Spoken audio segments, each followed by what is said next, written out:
Good afternoon, everyone. Please be seated. Online audience, welcome back to the 15th South China Sea Conference hosted by the DAV, Diplomatic Academy of Vietnam. So our next session, session 3, titled A Multilateral Approach to the South China Sea, is going to be moderated by His Excellency Julien Guerrier, Ambassador of the European Union to Vietnam. We have the honor to invite His Excellencies and the distinguished speakers to come on stage.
Distinguished guests, ladies and gentlemen, good afternoon to all of you.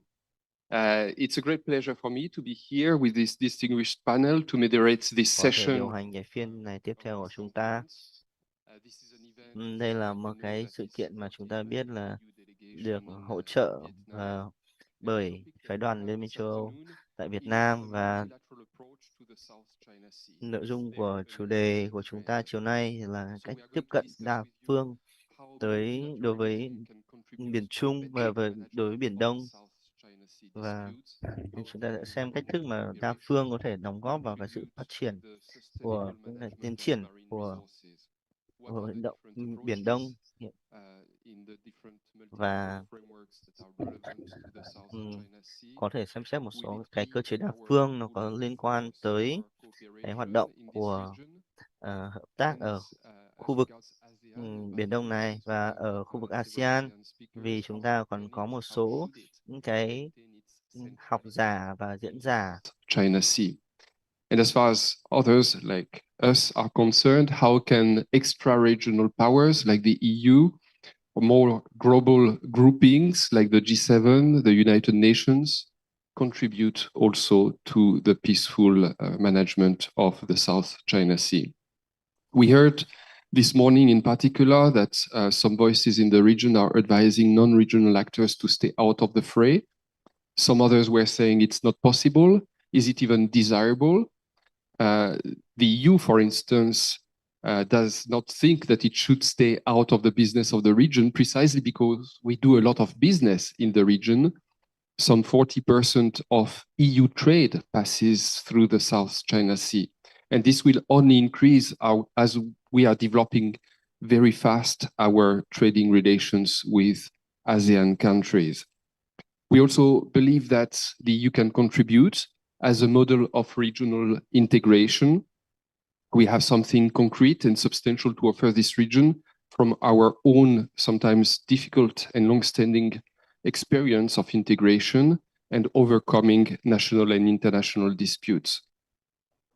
So as EU ambassador to Vietnam, I will be listening to you very carefully to the stellar panel of experts that we have gathered this afternoon to discuss these issues. Let me introduce the panelists to you. Dr. Eva Pešová will join us online. She is from Czechia. She is Japan Chair at the Center for Security, Diplomacy and Strategy of the Brussels School of Governance at the Free University of Brussels. She's also an Associate Fellow of the French Foundation for Strategic Research. We have Professor Quoc Cheng Thuy, who is a Professor of International Relations and Head of Asian Studies at the Institute of Malaysian and International Studies at the National University of Malaysia. Captain Dr. Hasachai Mankang, who is lecturer in the Department of International Relations at the Faculty of Political Science of the Chulalongkorn University in Thailand. And we have Mr. Murray Hebert, who is the head of research for strategic consulting company Bauer Group Asia, and also a senior associate in the Southeast Asia program of the Center for Strategic and International Studies in Washington, D.C. Without further ado, let me give the floor to our first panelist, Dr. Eva Peshova, to present her remarks. The floor is yours. Thank you very much, Ambassador. I hope you can all hear me. A very good morning from Paris. It's a great pleasure to be addressing such a distinguished audience. Although I must say I deeply regret that I'm not there in Hanoi with you, because I'm sure there's plenty of friends from Vietnam and the region that I have not seen for a very long time. I have not been back to the South China Sea region since COVID, since 2019. And when I was updating myself and thinking about what to say in this conference, I realized that there hasn't been much progress since the time I have followed the region very, very closely. In fact, things have gotten worse, but this is nothing new.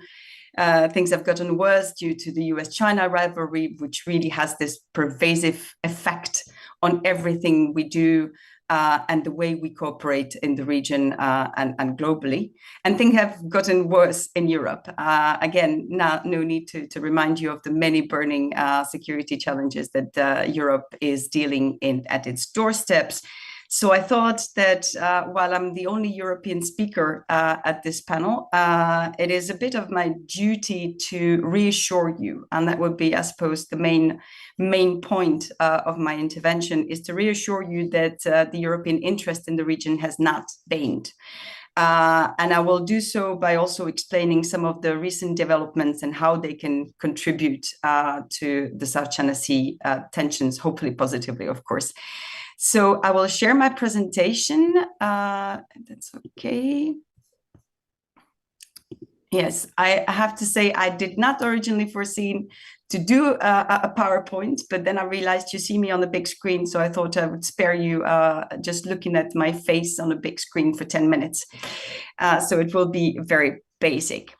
I guess for a start, just to remind you that as Ambassador has said, the EU has an interest and it has become much more involved in the region over the past years. It's not a new Indo-Pacific power as of now, with some countries, France being one of them, being residential powers in the Indo-Pacific.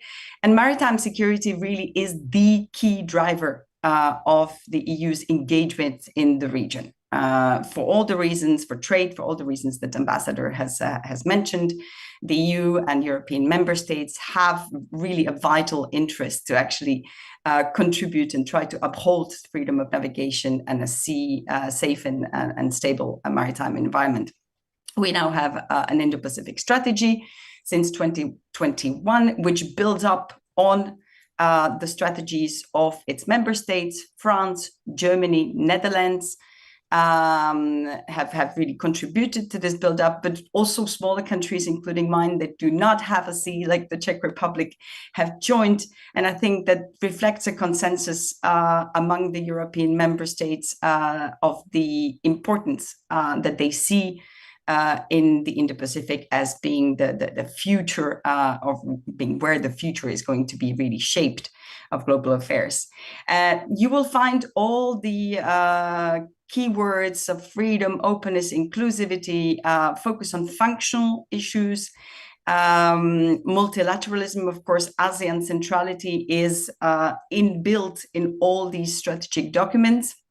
And in that sense, it actually very much is in line with the ASEAN outlook on the Indo-Pacific.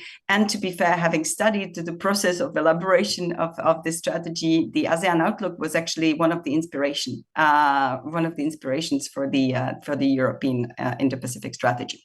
When it comes to maritime, obviously, you will find freedom of navigation, rules-based order, UNCLOS, all, again, these keywords that we hear when we talk about the Indo-Pacific, with a lot of emphasis on good ocean governance and environmental issues.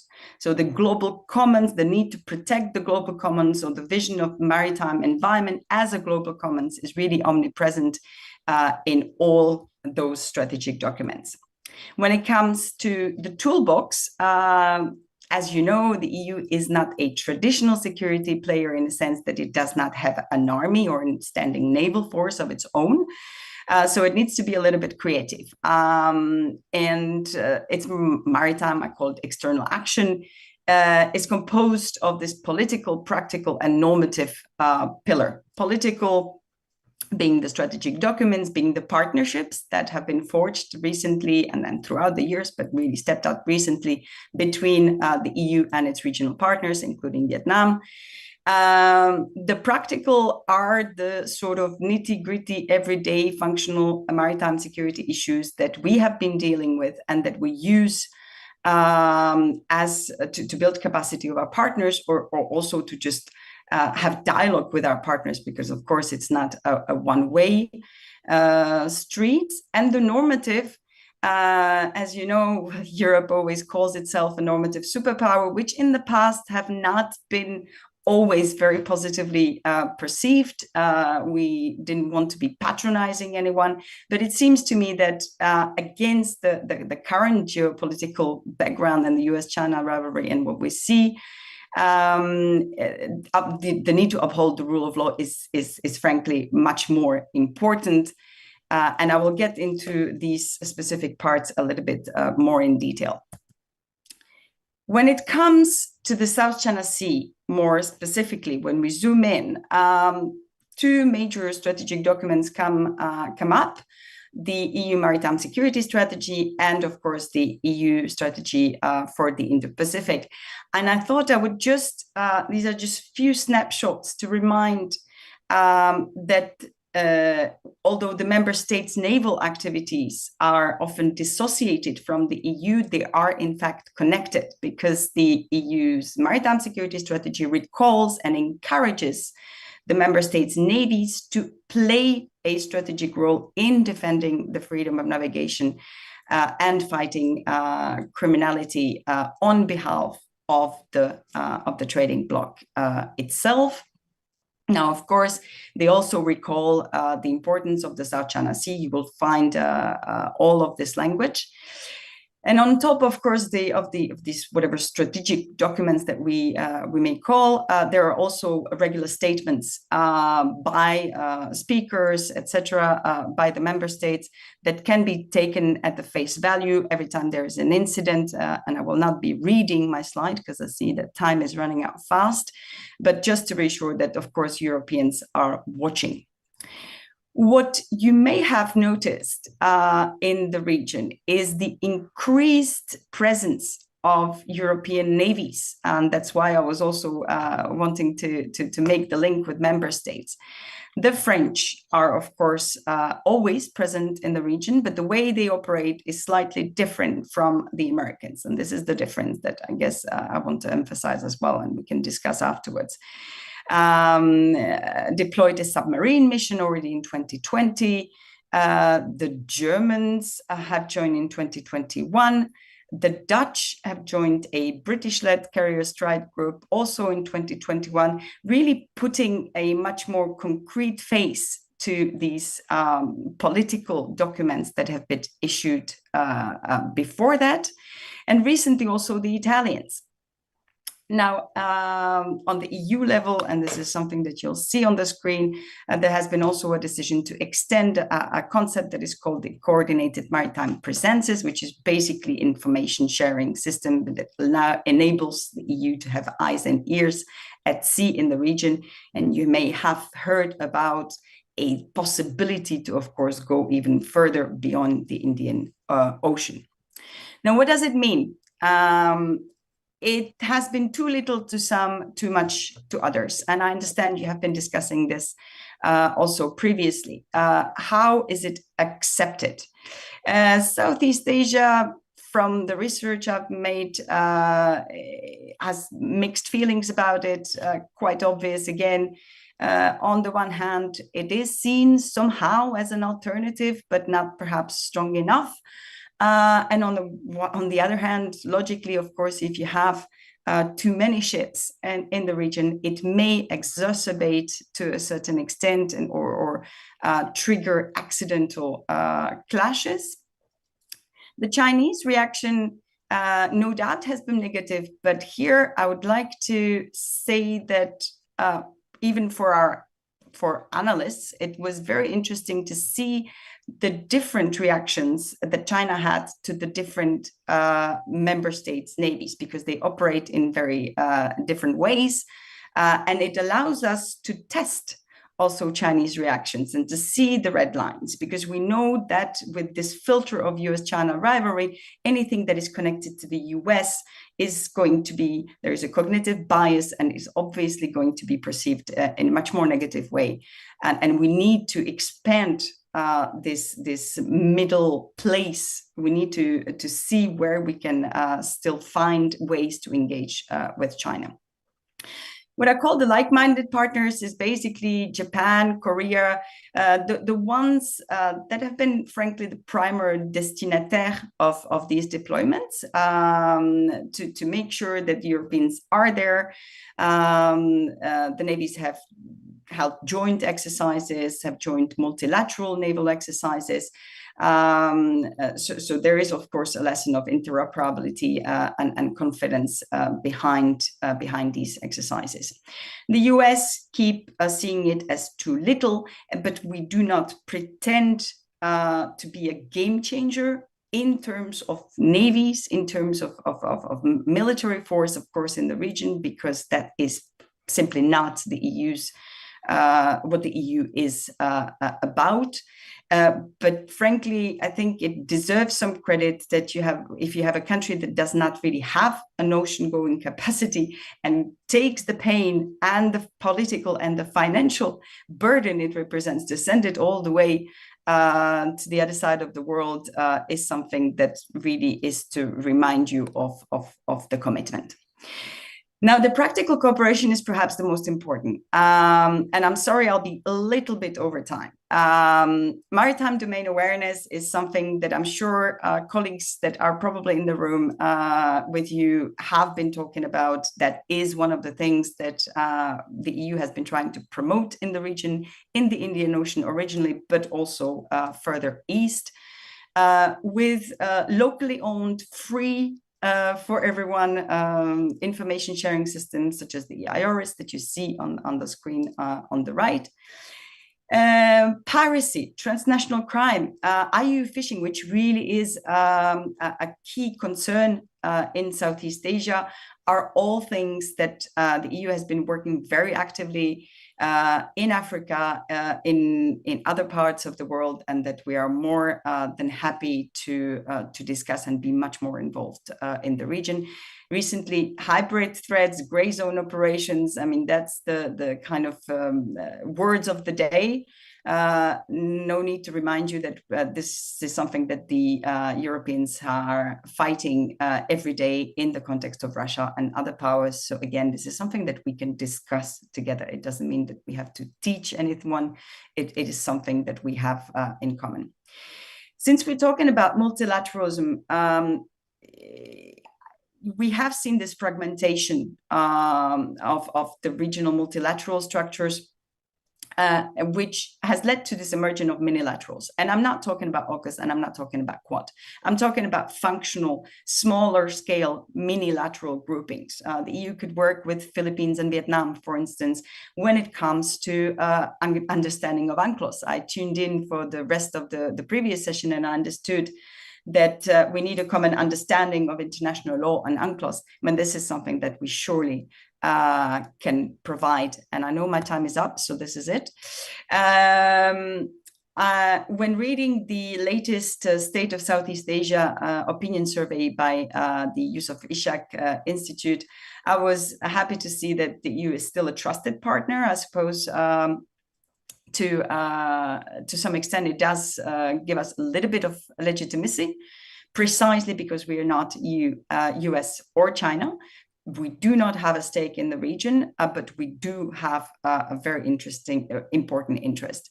Again, UN was at the mentioned in the abstract of this session. There are things we can do to coordinate within the UN. You have seen the example of the note verbal that have supported the PCA ruling submitted by France and Germany and the UK. I'm trying to push to have a EU note verbal, perhaps if that could add to the diplomatic signaling.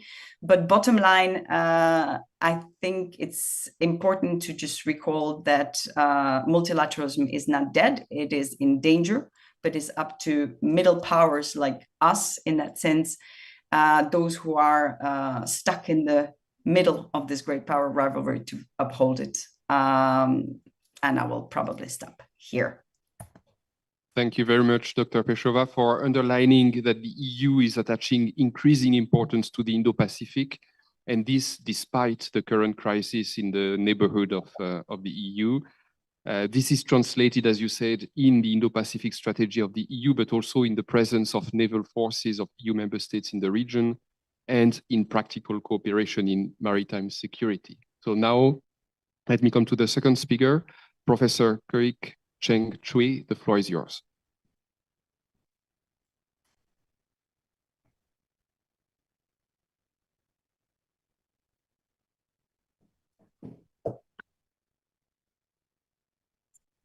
Thanks very much, Your Excellency, for your kind introduction. And also thank you, the organizer, DAV, not forgetting EU delegation, CAS, and also all the core sponsors for having me here. Good afternoon, everyone. Such a pleasure to join this distinguished group of experts and also panelists. And I think the tasks from the organizers are very straightforward, which is to present a perspective about the role of multilateralism about South China Sea. So since we have a moderator and also the first speaker before me, both are from European region, from EU. So I thought as someone from ASEAN region, let me pay tribute to EU by emphasizing the very term that we know come up not from US, not from Asia or elsewhere, but from EU, and the word is de-risking. We do know that de-risking is a term that very much come up from EU, European actors, for the reasons that many in the region, I think in Europe and also in Asia, are not comfortable with the term decoupling. And therefore, the term de-risking is being presented. So let me focus on that de-risking. Of course, let me also clarify, if any one of you are getting uncomfortable about the term de-risking, because of perhaps this word is being perceived as a code word for anti-China. If you're getting too uncomfortable or you are getting too excited because you think the word de-risking, it's a code word for pro-US or pro-Indo-Pacific, let me clarify at this outset that that is not my intention to make anyone uncomfortable or to make anyone very excited. Definitely not in this occasion. My role is very simple. My reason of focusing on de-risking, precisely because of I thought that is a keyword that will help us to present Southeast Asian perspective, smaller countries' perspective about the role of multilateralism, but especially ASEAN multilateralism in the context of managing South China Sea. And the very keyword here, you could see the title, right, is about the logic and also the limit and limits. Indicates that I'm a person of a half glass full, but also a half glass empty. So I'm not going to say all the negative, pessimistic, or optimistic stuff about multilateralism, especially ASEAN multilateralism, but I'm trying to unpack how Southeast Asia see both the roles and also limitations of ASEAN-based multilateralism in the whole process of managing South China Sea. So these are the 3 points that I have in mind. First, of course, I would provide the word de-risk and what sort of a risk. Clearly, there is a plural form. It's not just one type of risk, but multiple risks. And let me also clarify that we do understand that the word de-risking is very much economic de-risking in the current narrative. But the word itself, de-risking, meaning that mitigating, neutralizing, and also offsetting a risk, certainly applies to those areas beyond economic. Maritime security definitely is one very relevant one. So we are going to look into de-risking and what risk from Southeast Asia's perspective. And I'm going to focus on the ends and also a means of de-risking in the context of South China Sea. And finally, I'm going to focus on the ASEAN-based limited, ASEAN-based multilateralism. So the risk, what risk? What risk? Certainly, I think this is a first point. One risk, one danger, one undesired consequences that are in the mind of everyone who first focus on South China Sea. And this is a big power aggressiveness. And many would refer directly to China and saying that China's action over the last 1 decade or so is posing the biggest risk when it comes to South China Sea. So let's present a Southeast Asia perspective here. I know there are multiple perspectives, but one common denominator from Southeast Asia region is that, yes, China's action certainly is a part of the big power, the risk of big power aggressiveness, because it will harm sovereignty, territorial integrity, so on and so forth. And what is going on between China and Philippines in the way emphasize and also reinforce how countries in the region, especially from ASEAN region, see the risk of big power aggressiveness is there. Perhaps it's also growing. And Vietnam, and the case of Vietnam and also other claimant countries are certainly additional examples. But it will be wrong and it will be a dangerous policy. We will assume that South China Sea issue is all about big power, the risk of a big power aggressiveness. Why is that? This is a blind spot. A blind spot in the sense that when it comes to a management of South China Sea, this is one risk, but there are other risks that very much Southeast Asian countries have in mind. And it's complicated in the sense that we can group them into two big groups of risks. And that is about external and also internal. Externally, there are a number of possible dangers and also harms that countries, especially weaker and smaller countries in the region, have in mind. So we do worry about the first type of risk, which is big power, aggressive action. But we are also, that is not the only risk that we have in mind. There are many other type of risks that we have in mind. We are worried about entrapment. As a big power, and that's US and China intensified their competition, many in the region, especially Cayman countries, are worried that we'll be entrapped in the big power armed conflict that no one choose. We are also worried about ASEAN as a regional group being marginalized as more and more non-ASEAN mechanisms are being assuming greater role, not to mention Quad and also many AUKUS and many other regional arrangements.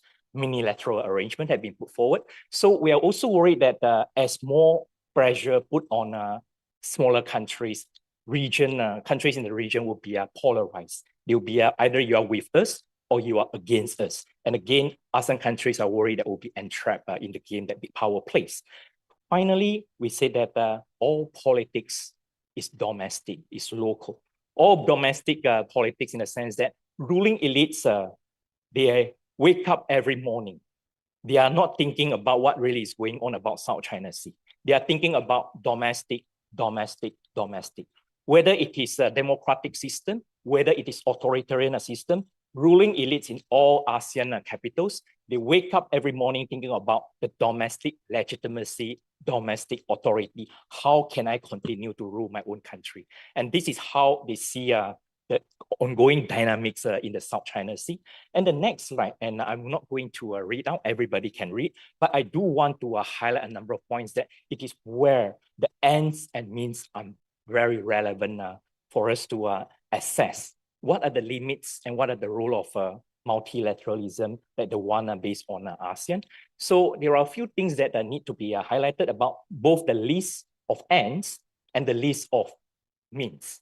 So it's not, none of these lists is exhaustive, meaning that you can add any ends and also means. There are also not either or. Nobody is going to say that to choose ASEAN-led multilateralism means that you have to put aside the other means. Clearly, all these approaches go hand in hand. And every country will have a different emphasis. And these emphases are evolving, meaning that countries respond. They put more emphasis or de-emphasize a certain means according to, for example, the threat perception. The more aggressiveness is on the rise, the more reasons that we can see countries are going to emphasize more about the military means, either self-armament or alliance or some alignment in one way or another. And the greater the risk of entrapment, the greater also the emphasis on diplomatic arrangement. And this is where I think ASEAN and also ASEAN-led mechanism will come into play. And this is my final slide. And this is where I think we can show, I think, panelists before me and also a moderator mentioned about ASEAN centrality. Every one of us will have a different interpretation about what the centrality of ASEAN means. So institutionally, this diagram shows that ASEAN is central because of ASEAN has the convening power of organize many of these smaller state-led multilateralism. And it is not one, but it's a concentric circle. ASEAN as a center, but you also see that there are multiple layers of cooperation, multilateral in nature. For example, the ASEAN Plus 3, for example, also the EAS, ADMM Plus, so on and so forth. So those are also the platform that we do know that the ASEAN Maritime Forum was very, very much introduced. So the key point here, and to get back to the earlier points of a list of ends and means, is that since none of these means are either or, so countries pursue them concurrently. And every means have their own limitation. I recall that Professor Beckman in the earlier session, when he talks about the role of international law.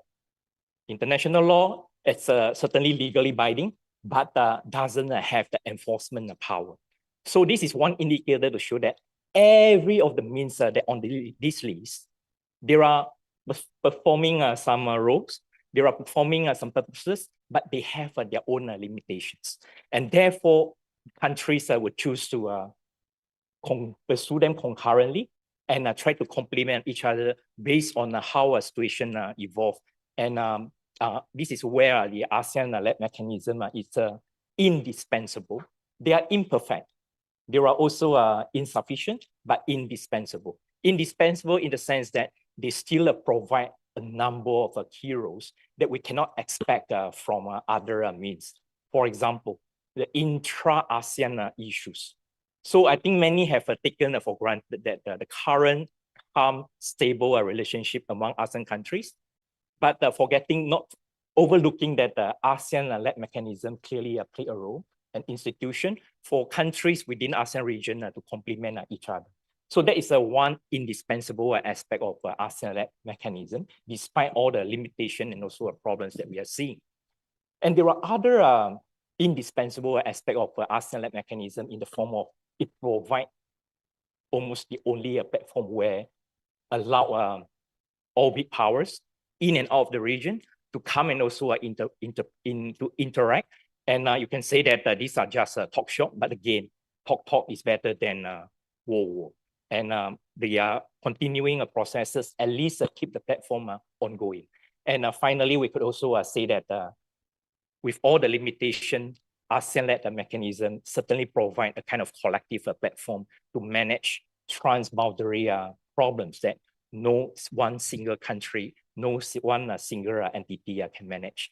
And that's not about the non-traditional security problems that might not necessarily have to do with the big power action, but certainly affects every countries in the region. And with that, let me end my presentation. Thanks very much. Thanks a lot, Professor, for having respected your allocated time, but also for having presented to us your concept of de-risking in the field of maritime and security, and also the role that ASEAN mechanisms can play.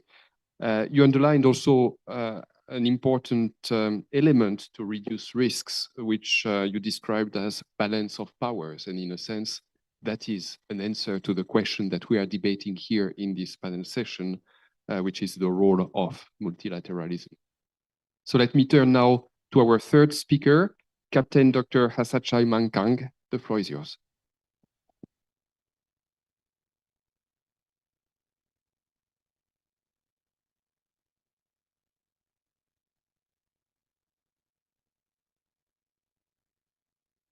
Okay. Thank you, Ambassador, and the organizers for inviting me here.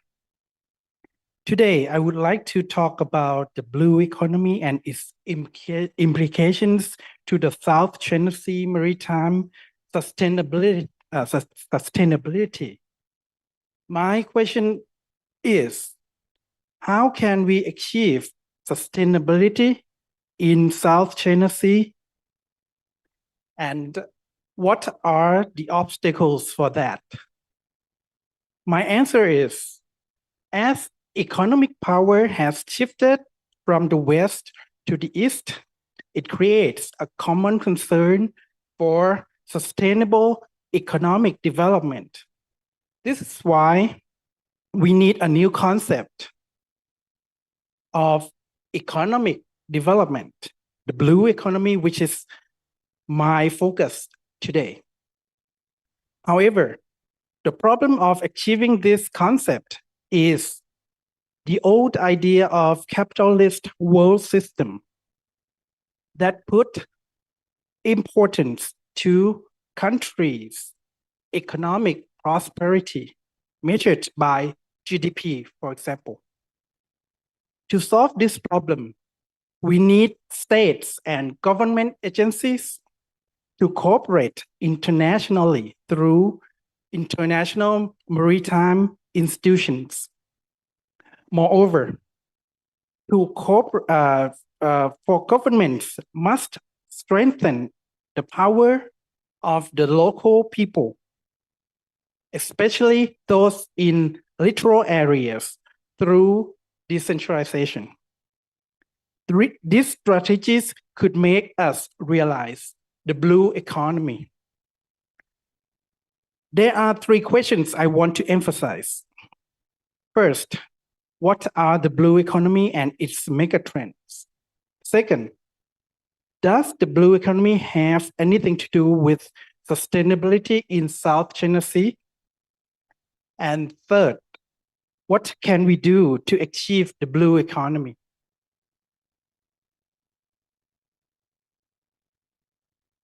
My first question, what is blue economy? As defined by the World Bank, blue economy means sustainable use of ocean resources for economic growth, improved livelihoods and jobs while preserving the health of ocean ecosystem. Gunter Pauli was the first to use the term blue economy, which is considered a shift in environmental paradigm. In essence, this concept involves a method of managing several environmental problems at the same time, based on the survivability of all living things. So, what are the blue economy megatrends?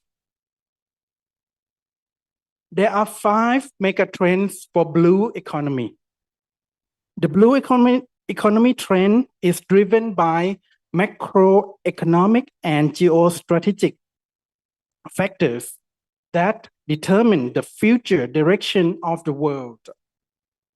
PricewaterhouseCoopers outlines 5 such trends, including the transformation of global economic superpowers, demographic changes, big city growth, technological change, and global climate change and resource scarcity. The first is transformation of global economic superpowers. Economic power has shifted from the West to the other powers, including Brazil, Russia, India, China, and countries in Indo-Pacific region. Therefore, the center of global economic growth has moved to Asia. Such high levels of economic growth in Asia will accelerate consumption and use of the sea in unsustainable manner. The Western dominance of the world economy is a historical phenomenon that is fading. And the current development in world economy is the rebalancing of the world economy. The second is demographic change. It's about rapid population growth in city amid migration from arid areas that have resulted in everything from shifting economic power centers to resource scarcity and changing social norms. The third is the growth of the large cities, and the fourth is the technological change. Let me mention the last one, which is quite important for blue economy. The last one is global climate change and resource scarcity. Since the world entered the Industrial Revolution, people want more energy and clean water. As a result, the climate change has changed more violently. Sea level will rise. This makes traditional farming and fishing even more difficult or impossible. This means that traditional management practices will be increasingly challenged by changes in geographic environment. We come to the next question. Does the blue economy have anything to do with sustainability in South China Sea? Of course. It's about the change in paradigm from modern capitalist economy into blue economy. Today's capitalist economy emerged within the context of the modern international order and reached its post-Cold War peak with the triumph of liberal democracies, liberal economic order. How does the capitalist world structure work? As you know, capitalism is an economic system in which individuals or business units own the goods and gain through investment. At the same time, business owner or capitalists will hire workers only through wages. And how do the aims of blue economy conflict with principles of capitalism? The capitalist system has developed along with the modern world, which has the Industrial Revolution as an important element. This makes every economic activity possible in pursuit of maximum profit, which will lead to further expansion of the industrial production base. When this activity is combined with liberal idea that allows the private sector or business unit to operate any business anywhere freely, it increases the level of absorption of natural resources even more heavily. This concept is called neoliberalism. It comes to the question that what does maritime resource look like in the eyes of neoliberalism? So the idea of blue economy does seek to promote the use of the oceans while maintaining them for sustainable use, runs counter to the neoliberal ideas, which are the mainstream of current global economic system. Therefore, neoliberalism tends to view maritime resources as objects readily available to serve private needs. I come to the last question. So, what can we do to achieve the blue economy as what we aim as an ASEAN blueprint? To achieve the blue economy, countries must work together to strike a balance between economic growth and sustainability in the use of the sea through international maritime organization based on liberal principles that emphasize role of international institutions. International cooperation through maritime regimes is the key to success. The goal of the blue economy can be achieved through cooperation among key actors in world politics, namely the states. Okay? And the lack of environmental balance is also caused by the state's policy and implementation.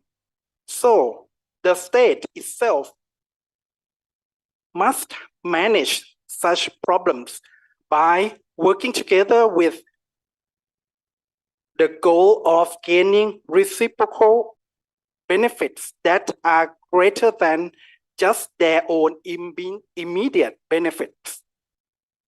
The Navy, as a maritime security agency, must play a role in creating sustainability for the use of the sea. The role is evident in the new thinking of the Navy role, which is postmodern thinking. Now, I want to conclude by stating that by nature, countries can cooperate in maritime domain because the ocean has no border. We do not have to play a zero-sum game where some countries win while other countries lose. By aiming at sustainability of the East Sea or South China Sea, together under ASEAN Plus mechanism, we can achieve what we hope for, which is the balance between economic growth and ocean sustainability. Thank you for your attention.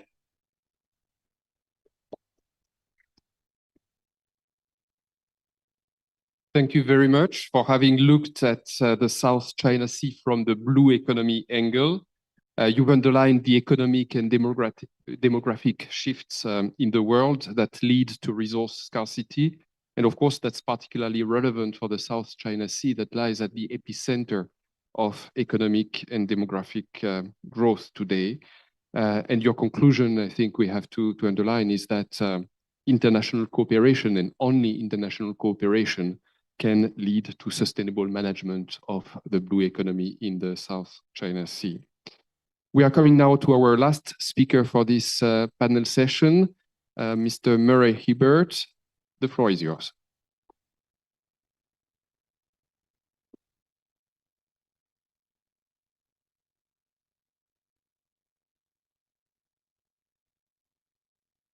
Thanks. I think this high stool here is probably not intended for tall people like me, but anyway.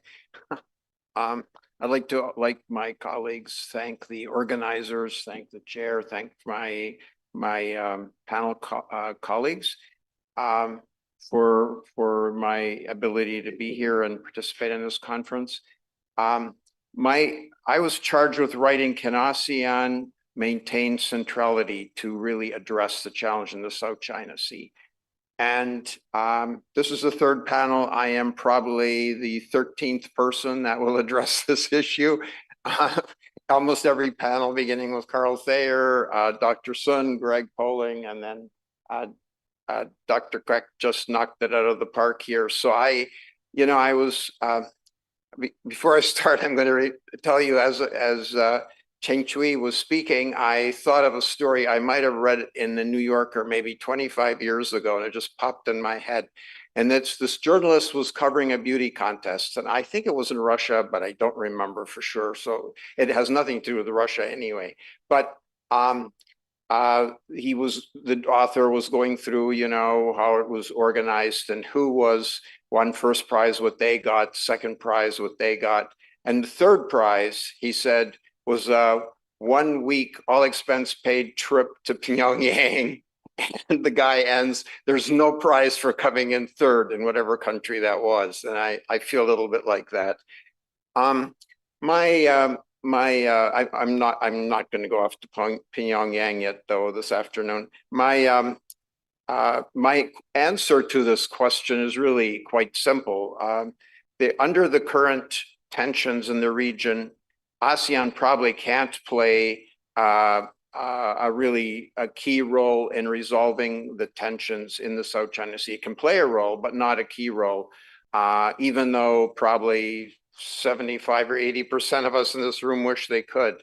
The list of challenges facing ASEAN right now and very often in its recent, its 50, whatever, 60, about 60-year history is the list of challenges is very long.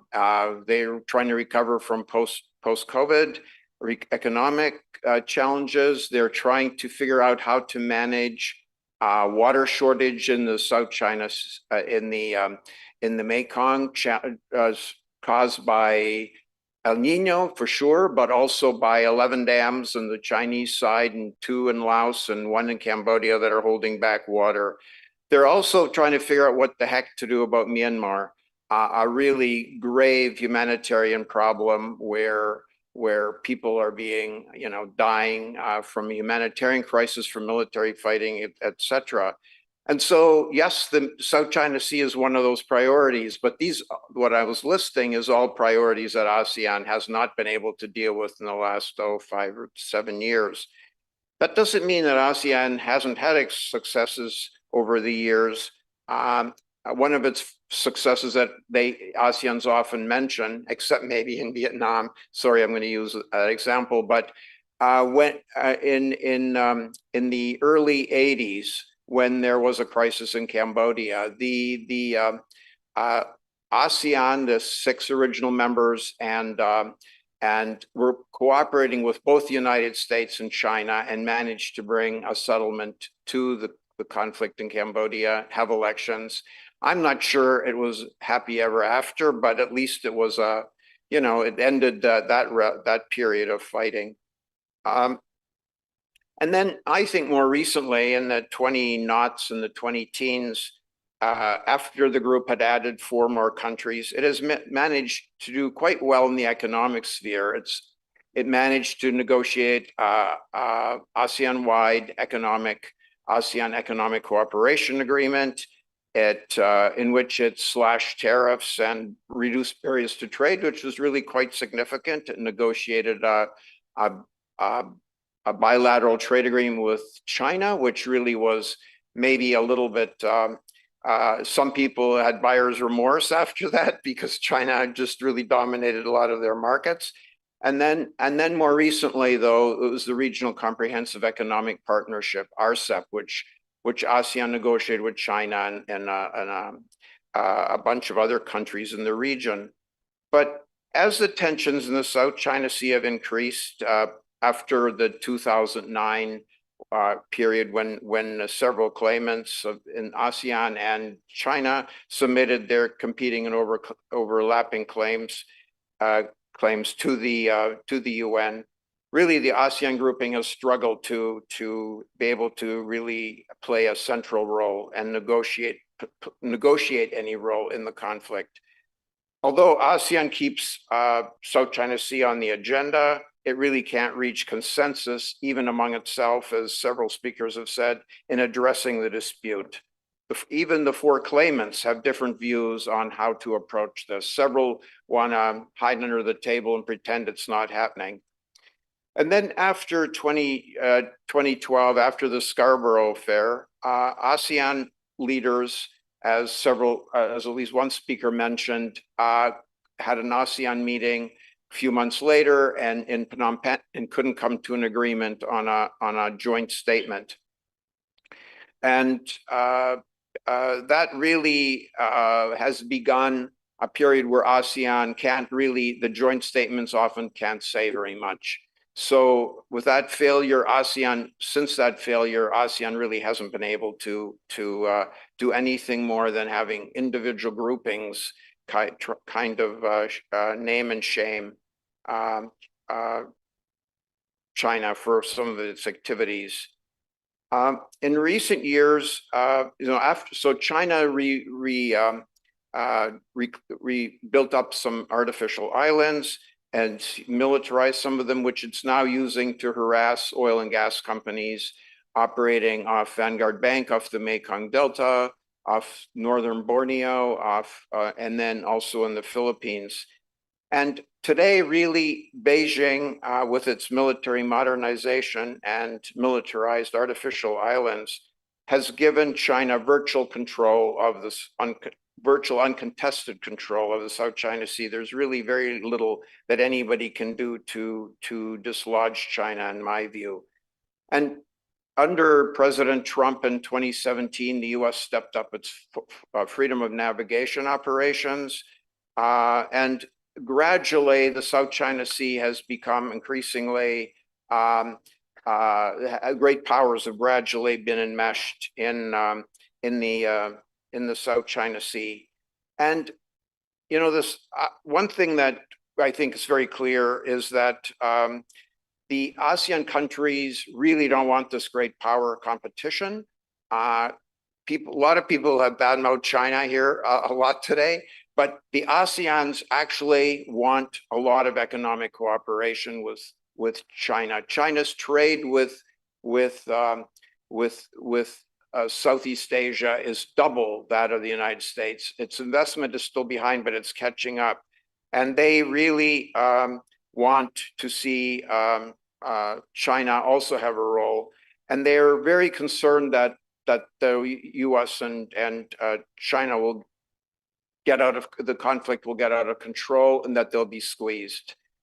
So, you know, but that doesn't mean that ASEAN hasn't been dealing with some issues along the way. We've already talked about the COC, the Code of Conduct, but unfortunately, ASEAN can't agree among itself very often, and therefore it makes it very hard for them to negotiate with China, which results in China playing on ASEAN's weaknesses.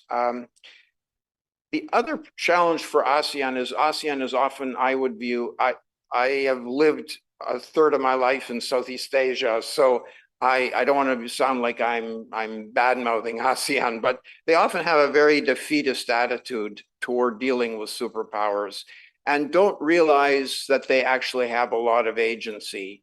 If the countries could get their act together on the COC and have a unified position, that would greatly help in pushing China. You know, at least in the past, China did not like to be named and shamed, did not like to be criticized by its immediate neighbors. And that might have changed in the last decade. But if really ASEAN has to figure out a lot of the problems they have with the superpowers is because they just simply can't agree on how to respond to them. And as I think Greg or somebody mentioned this morning, China does pick off the ASEANs and relate to them one-on-one. That is by far, it's not unique to China at all. The United States does exactly the same thing. United States, right on when it's dealing on the South China Sea, is really talking to Vietnam, Singapore, Philippines, and Indonesia.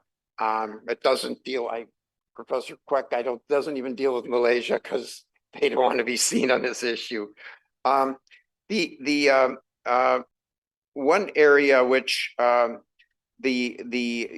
ASEANs have been very successful on, and it was brought to our attention by the speaker, the first speaker virtually, and several others, that ASEAN has been, and its individual members have been very successful in drawing in other partners from the EU and the UK and France and Korea more recently, and Canada, and you know, a lot of countries have gotten involved, and I think you can give them quite a bit of credit for that. G7 is involved, the Quad has made comments, but all this diplomatic activity is just doing its naming and shaming, but it's really not leading toward a resolution. And because of the title of our conference here, the light up the green, I thought I'd end up with one other suggestion, which I think Professor Wu also raised the idea somewhat this morning, is to find a way for China and the ASEAN claimants to try to diffuse the conflict. right now it's wrapped up in way too much nationalism and concern about economic gain from oil and gas. So one potential confidence building measure might be for the countries bordering the South China Sea to negotiate a blueprint for fisheries management and environment protection. In 2017, Greg and some others in this room were involved in a working group coming up with a model for protecting depleting fish reserves and preventing further damage to coral reefs. And that coral reefs thing, it hasn't actually come up here, but Philippines, I don't think I've heard it. Philippines is talking about bringing an arbitral case against China because of the destruction of coral reef. But anyway, in this paper, the authors came up with the idea, UNCLOS includes an obligation to protect and preserve maritime environments. And without protecting these environments, without focusing on overlapping maritime and territorial claims that hobble oil exploration cooperation, fisheries could, by taking it away from the most high profile conflicts and tensions and working through some of the guidelines of UNCLOS in Article 192 and Article 23, you could start to figure out how to negotiate or how to move forward with more confidence without giving away any territorial and maritime claims. Thank you very much. Thank you very much. Thank you for your perspective on the role that ASEAN has played, can play, on its limits, and also for your suggestion to work on areas of joint interest, such as fisheries management and protection. So now we move to the questions and answer session. We have 30 minutes. The floor is open. Yes, one question there. If you can present yourself. Yes. Hello, good afternoon and good morning still to Brussels. My name is Pavel Presensov. I'm from the Russian embassy. Since Asia Pacific is the home region of Russia, we take to heart everything that happens here. And my question goes to Dr. Eva Pesova and Mr. Murray Hibbert. So we have talked a lot today about the military presence of extra-regional countries in South China Sea and Asia Pacific as a whole. But I think the one word that has been in the air but was not pronounced is NATO. We see that there is kind of not NATOification of the region going on. And my question is how increased military presence of European countries, NATO countries, the US can help solve the security issues, and which security issues exactly is it going to solve? Who are you protecting and from whom? Thank you. There was another question over here.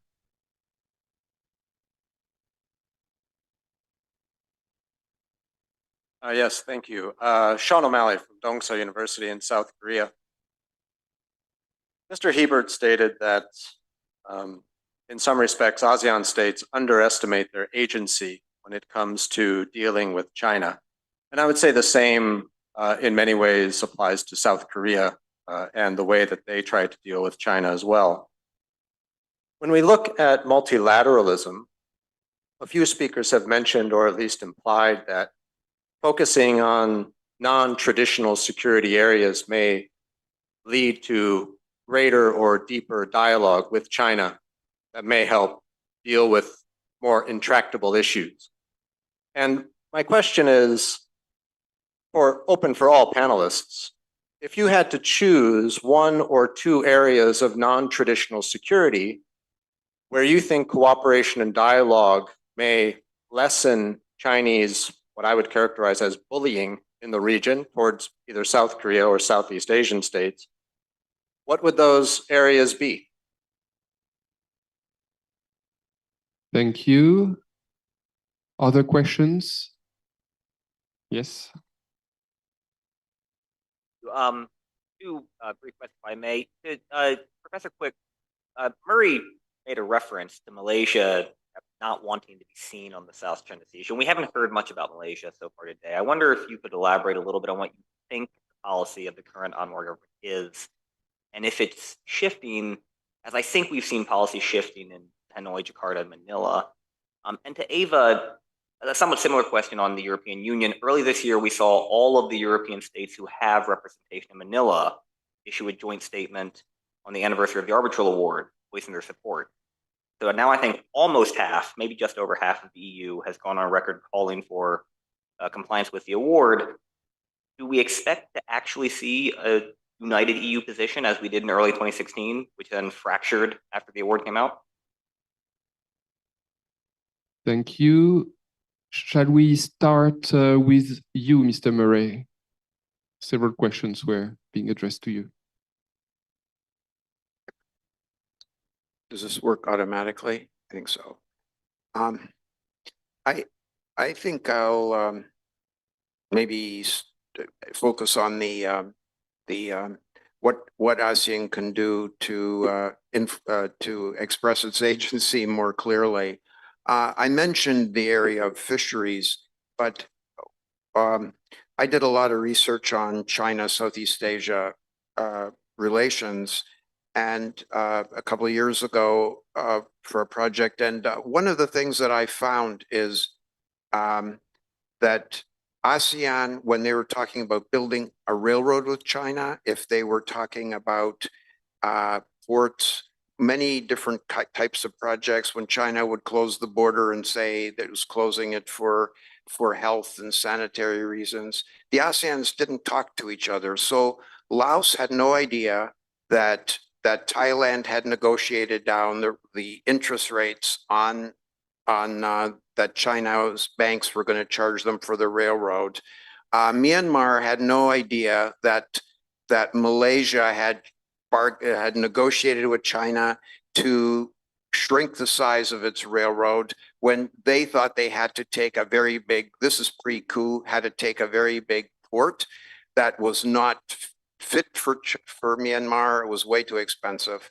And, you know, you realize just talking to people in these different countries that they all have their own challenges with China, but there's so much overlap, and that they could start talking to China on economic challenges, like some of China's aid projects or even some of its economic policies, not in a hostile way, but just to go together as a grouping and negotiate trade stuff.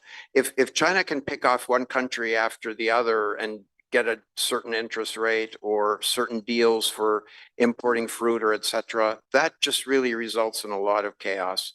And they lose and they're upset about it.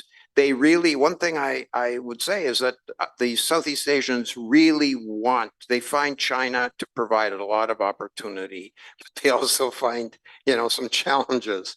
But if they did it together, they would have a lot more agency and could have more influence. I'm pretty sure China would have to respond. Thank you. Dr. Peshova, do you want to intervene? Several questions for you as well. Absolutely. Yes. So the NATO question, I presume you are referring, when you talk about NATO's interest in the Indo-Pacific or Asia, I presume you're talking about the kind of closening cooperation with the AP4 or Korea, Japan, Australia, New Zealand that we have seen over the last 2 years.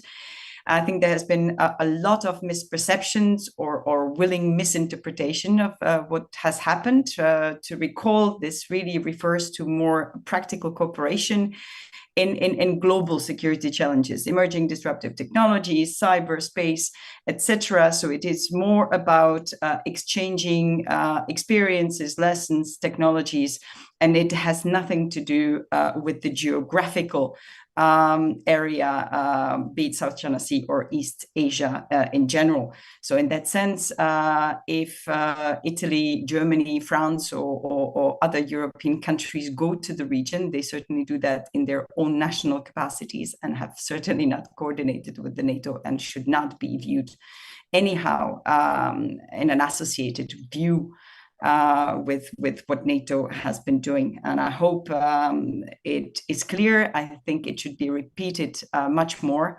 So thank you very much for the question, because this is another opportunity to actually emphasize this. On Greg's question, yes, I hope so. So it was actually 17 EU member states that joined the statement. And I think I have already also mentioned it in my presentation. I think it would be very good, even though politically just symbolic perhaps, if we would come up with a joint statement, be it in a form of a note verbale, as I mentioned, or other form. But it's still one of the problems of the EU. We still have countries that are not necessarily aligned, and systems that are more or less democratic. Not pointing fingers, you have probably all noticed that the recent comments by the Hungarian president. So it may not be the smoothest ride, but in theory, of course, that is something that would be a good thing. Now, I don't know if I will have the chance to perhaps talk again. I don't know if the moderator would allow me to just address two things that have been mentioned by the by the previous speakers, if that's okay. Yes, go ahead. And it's on lighting the green. When I started working on the region some 15, 20 years ago, I had these ideas of let's just close the South China Sea and call it a marine protected area. And everyone was looking at me like I was a complete hippie. But of course, it was based on UNCLOS and on those provisions. So the idea is not new. And every time it has been discussed as part of Hashim Jalal's workshop, South China Sea workshops, for 10 years. And it doesn't mean, I fully agree, it doesn't mean that if it didn't work in the past, that we should not give up on this idea. And in that sense, I think the High Sea Treaty that has been negotiated recently could be of help. But in that sense, we really need more unity among ASEAN, which is something that has came up in the discussion. So yes, let's try to push for that before it's too late. And on the defeatist attitude, I agree. And it's funny, we have been in Berlin with Dr. Hun Song recently, 2 weeks ago, and we discussed that this is basically not just proper to ASEAN. If you talk to individual European countries or African or Southern American countries, this defeatist attitude is always there if we talk separately. Or if they talk to us separately. But there is really, I think, more than ever a need to come up with a joint narrative that would perhaps seduce all those smaller and middle-sized countries around the world, that the great power competition does not take place in a vacuum, that we are all agency and perhaps need a more common narrative. That's it. Thank you. Yes, Professor Cheng Chui. All right, thanks very much. Thank you, Greg, for raising the issue of Malaysia's South China Sea policy. Let me emphasize that I'm sharing as an academy 3 points to answer that question.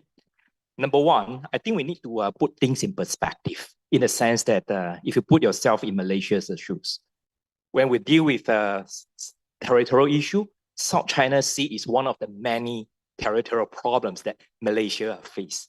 We have so many set of bilateral territorial problem with the fellow ASEAN members. In fact, because of geography, because of history, the colonial part and all that, we are the one who has the largest number of territorial problems with almost all immediate neighbors by sea and also by land.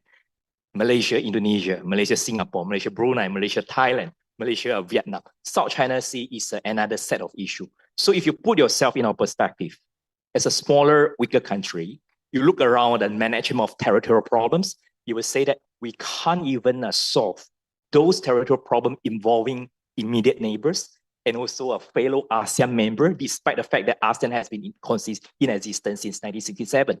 What are you going to expect about South China Sea? You will say that South China Sea is not bilateral. It's not with really just ASEAN member countries. It's one that involves also external powers, power competition, so on and so forth. So I do not think that any Malaysian leaders are in a hurry of kind of managing those issues. So you would play a very cautious approach. That's the number one.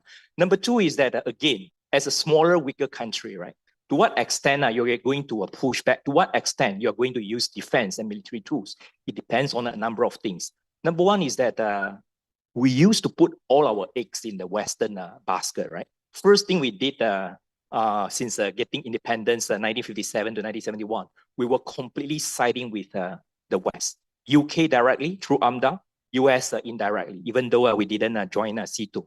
And that helped us to manage the internal, external communist problems. Yes, even help us to deal with a confrontancy. But when big powers, big patrons who behind you, when they have to go, sorry, they have to go. East of Suez was announced late 1960s, followed by a Nixon doctrine. So we learned that historical lessons that alliance is good when it serves that purposes, but there are some uncertainty. And all this we remember before Trump, and Trump might come back again. So are you expecting us to put all our eggs in a US basket, Western basket, alliance basket?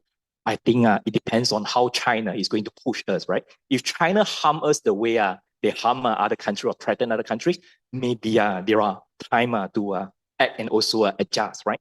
But at the moment, not yet. Third and final point is that about agency. I think we will need to have a clearer conceptualization of agency. Agency simply means that we want to be our own boss, to shape things happen in the desired manner.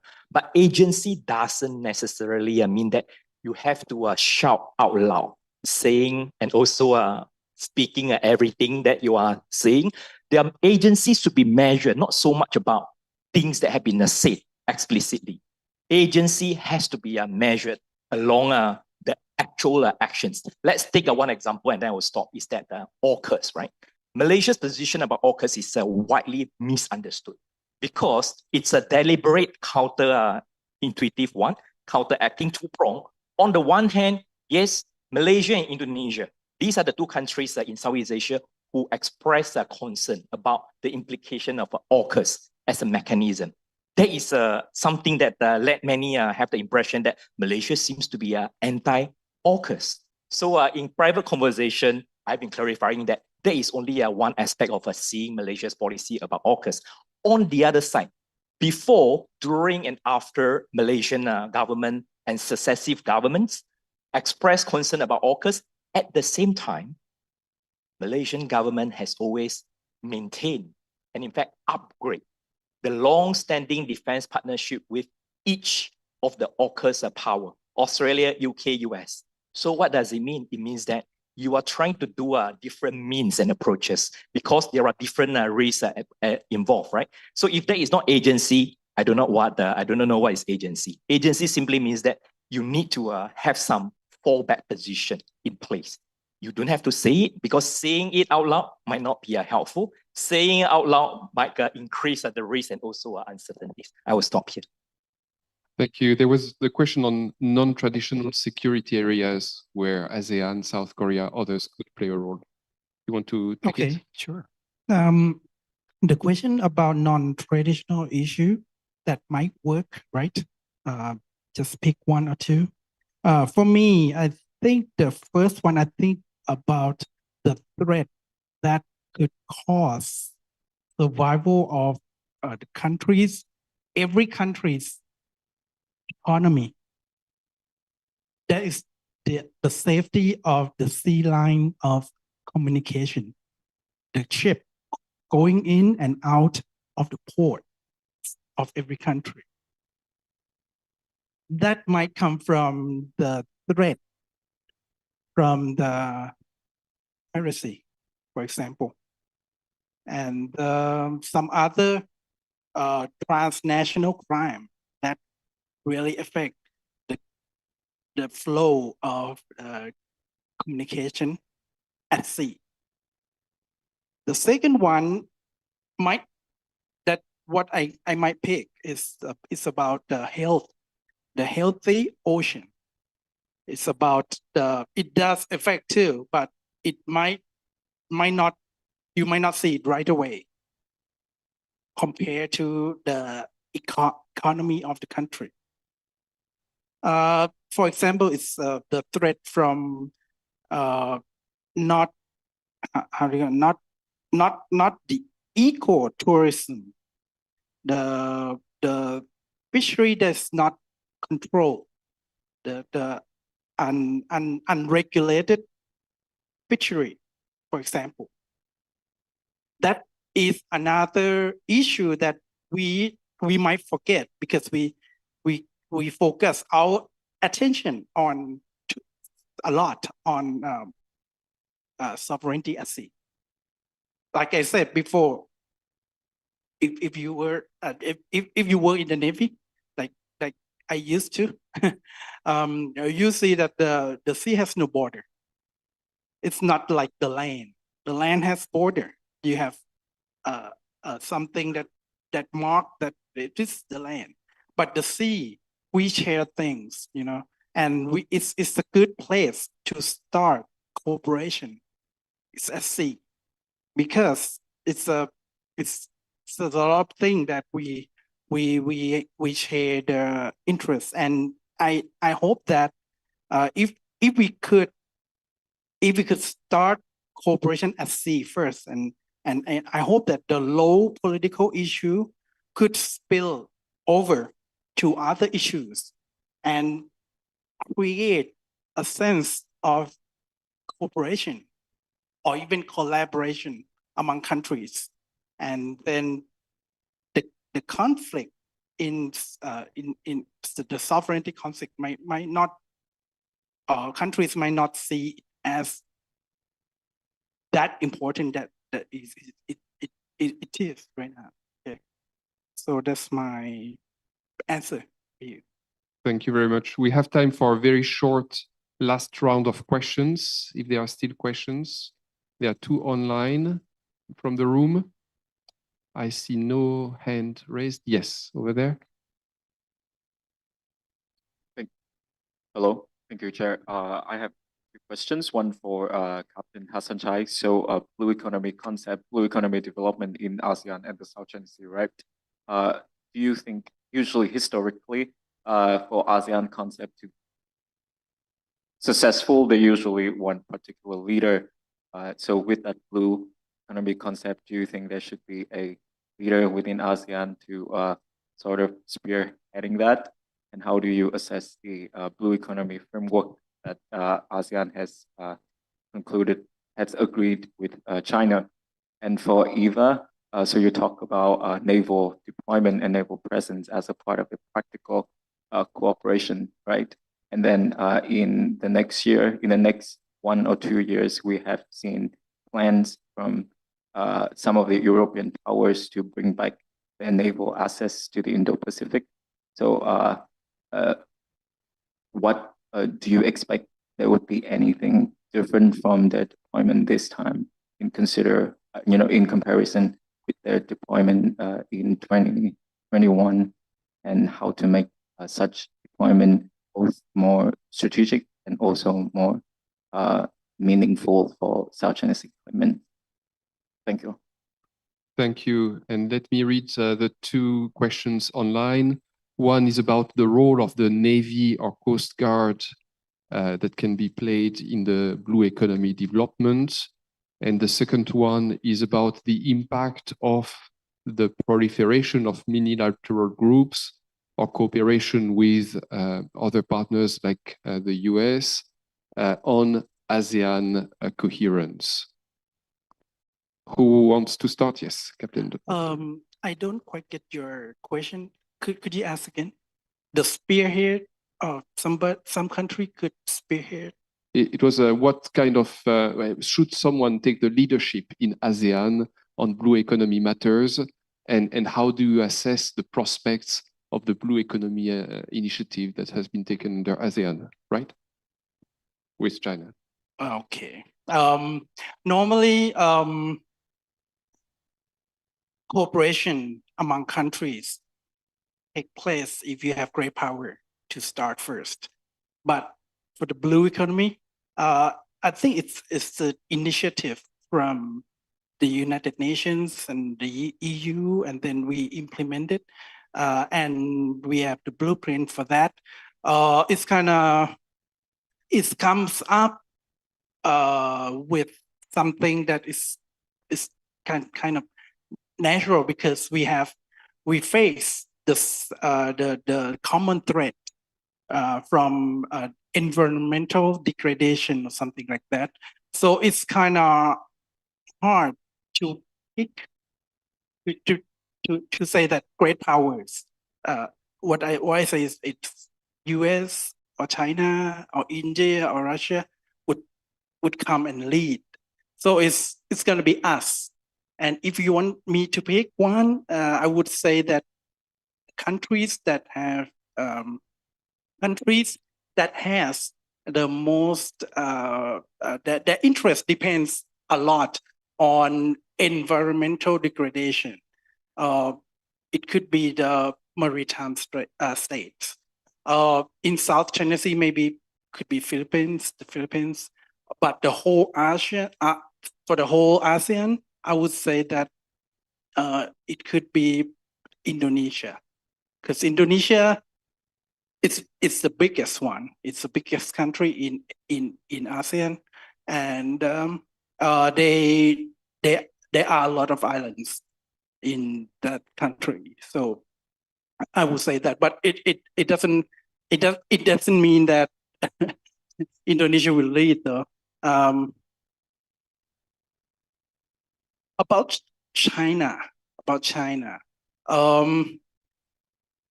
just hope that this issue would bring their attention, and then they put more emphasis on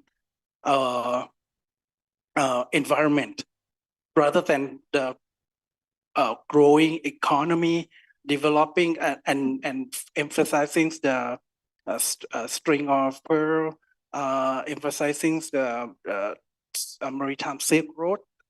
That is the old thinking, but it's the role of China is quite important in making this blue economy to be realized. Also, because, like I said, China is a great power and the rising power. Okay. Thank you. Since you have the floor, do you want to say a very brief word on the role of the Navy or Coast Guard in the blue economy? Sure. Yeah. The Navy in ASEAN could change. First, they need to change their paradigm from what I call, but not Jeffrey Taylor call it, modern Navy, to be post-modern Navy. Post-modern Navy is simple. It's like the Navy working with other countries in their common interests of the nation. For example, countries in ASEAN have navies, and the navies working in the Strait of Malacca to patrol to detect the pirates. So we have common interests, and we depend on each other to keep the maritime sea line of communication safe. That's postmodern Navy, and it will come up with the platform and the naval strategies that could change the mindset of the countries from modern to postmodern. Thank you. Professor Cheng Chui, perhaps a quick word on the cohesion of ASEAN in the face of the proliferation of mini-laterals. Yeah. I guess the best way to answer the questions are 2 points. Number one is that when it comes to minilateralism, Southeast Asia countries already have our own creation of a minilateralism well before the word come into a lexicon of IR in this context, right? Before Quad and all that, there are already 2 forms of minilateralism in Southeast Asia. One involving extra-regional powers in the form of FPDA. There was a mention early on, 5 countries. There was the earliest form. Second type of minilateralism is very much actually within the maritime Southeast Asia, in managing the non-traditional security issue of maritime piracy.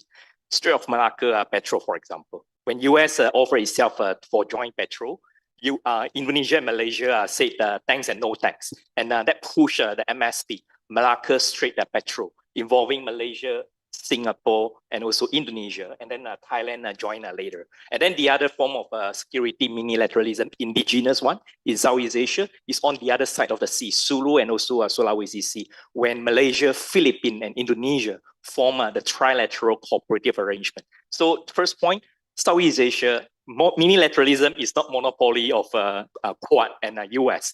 Southeast Asia have our own share of minilateralism. Second and very quick point is that, so what all this means, and again, for the theme of this panel, is there any trend for multilateralism when it comes to this kind of regional security issue? The answer is yes. I think the trend, to put it simply and also succinctly, is that we are entering an era, the trend in which the more the merrier, because there are many means that are imperfect but indispensable. They are insufficient. So the more the merrier in the sense that you need to have multiple means ongoing. ASEAN-led, not perfect, but is essential. And you need to complement that with many other layers. Can be unilateral, can be bilateral. Good example would be the so-called 2+2 mechanism, involving many, I wouldn't say many Southeast Asia, but many external powers with the 3 ASEAN countries in the region. Indonesia, Vietnam, and Philippines are those that already are moving into the so-called 2+2. But is 2+2 going to replace ASEAN, the ASEAN alliance and all that? Certainly not. Again, as I said, those are not either or arrangements. But we are doing non-alignment through multi-alignment, and the more the merrier. Thank you for a very clear answer. And we'll finish, Dr. Peshova, with you as we started on the prospects for EU presence in the region. Yeah, thank you very much, Hong, for the question. Indeed, the French even pledged to send a carrier group by 2025. The Italians as well, and the Germans, we know already, will be sending a frigate and an accompanying ship next year.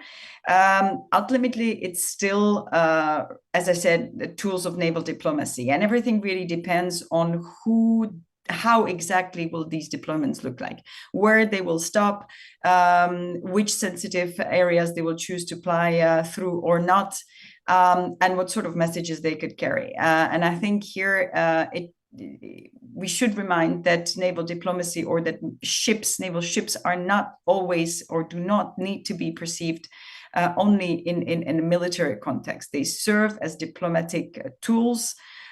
They do operations other than war, and I'm not only referring, of course, to HADR, SAR, etc. But you can perfectly tailor it to put researchers on board, to host regional officers on those ships, to really transform it as ambassadors, which they also historically, I mean, it's a role that historically navies always had.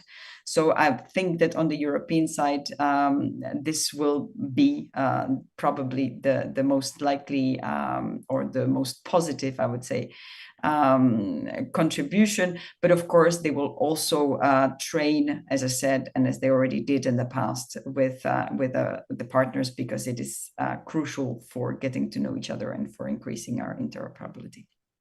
Thank you very much. Dear panelists, dear audience, thanks a lot for an enlightening debate. I think the debate has underlined the role of a multilateral approach in the South China Sea to address issues that have become so multidimensional and that are affecting today actors globally well beyond the region. Thanks a lot. Thank you.